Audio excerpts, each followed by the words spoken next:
instance right after I had cancer and right after I found the Holy Spirit, where my daughter was 3-ish years old, and there was a man who was going to get prayer for his leg, because he had a leg that was like 1.5 inches, I think, like too short. So he actually wore a shoe that had a really thick sole to cover for like the length deficiency. And I watched as my daughter with Missionary Bill, and I think it was his mom, and a bunch of other people went over to that man. Guys, his leg grew out in front of us. A 3-year-old believed it, and it happened. Now, there were tons of other stories, okay? I was still at a point where that was a little weird for me. Like, seeing people shaking and falling out in the spirit, like, it kind of weirded me out, because again, I'm not used to it. I was a baby. But it was also during that time that God gave me my first vision. It was the first time I was able to raise my hands and worship God in public. Because again, I came from a church where that wasn't done.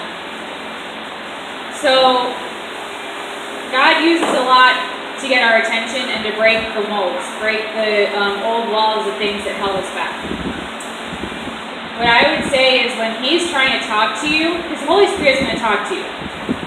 People think, oh, well, I don't really, I don't think that was Holy Spirit, whatever, it's just my conscience. Guess what? The Holy Spirit's talking to you whether you believe it or not. Now, Assemblies of God believes that the initial evidence is tongues. But I don't want you to think that just because you may not have your prayer language yet, because you haven't spoken, is that you don't have the Holy Spirit with you. This is something else that I was told. Well, you don't speak in tongues yet, so the Holy Spirit's not with you. Excuse me? Yeah, He is. So I need you to listen, because especially for the young people, you guys are growing. Your minds are still being molded. If God is talking to you, hold on to that.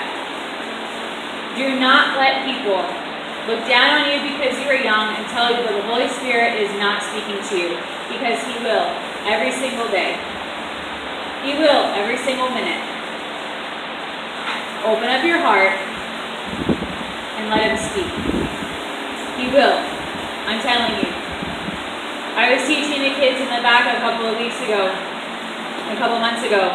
What is it to build a relationship? What do you need to do to have a relationship, even with a person? Leo, what's something I said? Communicate. Talk. JJ.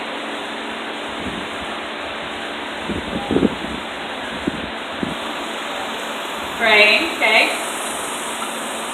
Even like with just a person. What do you do, like if you want to have a better friendship with somebody at school?